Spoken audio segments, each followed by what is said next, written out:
Modal sedikit, tempat sempit, tak masalah, yang penting tekadnya. Halo Bunda, teras rumah itu dulu hanya tempat bersantai di sore hari, tempat melihat anak bermain sambil menunggu suami pulang kerja. Tapi siapa sangka, dari teras kecil itu kini lahir sebuah usaha sederhana yang menjadi sumber harapan. Memulai usaha sembako di teras rumah bukan sesuatu yang mudah, apalagi sambil tetap menjalankan peran sebagai ibu rumah tangga. Pagi-pagi buta, ketika sebagian orang masih menarik selimut, saya sudah mulai menata barang dagangan, mengecek stok, menulis daftar belanja untuk nanti, lalu bergegas menyiapkan sarapan, memandikan anak-anak, menyapu rumah. Semua harus berjalan bersamaan.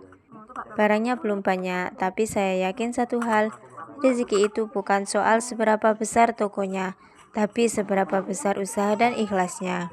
Hari pertama membuka toko, tidak banyak yang datang, hanya tetangga sebelah yang membeli kecap. Tapi dari situ saya belajar bahwa bisnis itu bertumbuh pelan-pelan. Yang penting buka dulu, layani dulu, ramah dulu. Lama-lama orang akan datang dengan sendirinya. Ada yang sekedar membeli permen seribuan.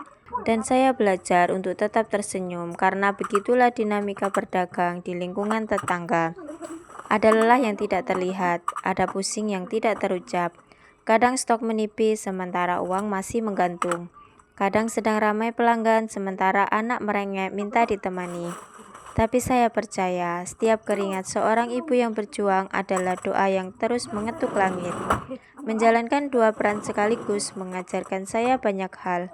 Saya belajar mengatur waktu, mengatur emosi, mengatur keuangan.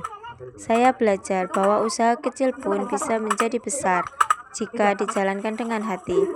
Dan yang paling membahagiakan adalah ketika anak melihat ibunya bekerja keras, mereka belajar tentang kehidupan. Mereka melihat bahwa mimpi tidak datang begitu saja. Mereka melihat bahwa ibu bukan hanya menjaga rumah, tetapi juga memperjuangkan masa depan mereka. Dari teras rumah ini, saya ingin tumbuh. Dari toko kecil ini, saya ingin berkembang. Tidak perlu terburu-buru, sedikit demi sedikit seperti menata barang di rak, perlahan tapi pasti. Hari-hari mungkin berat, tapi saya percaya Allah sudah mengukur rezeki masing-masing hambanya dengan sangat tepat. Selama terus berusaha dan tidak menyerah, pintu kebaikan akan terus terbuka. Untuk semua ibu yang sedang berjuang seperti saya, yang berjualan sambil menjaga rumah, yang lelah tapi tetap tersenyum, yang kadang ingin menyerah tapi tetap melangkah. Ingatlah, kita bukan hanya pedagang, kita sedang membangun sesuatu yang kelak akan menjadi kebanggaan keluarga.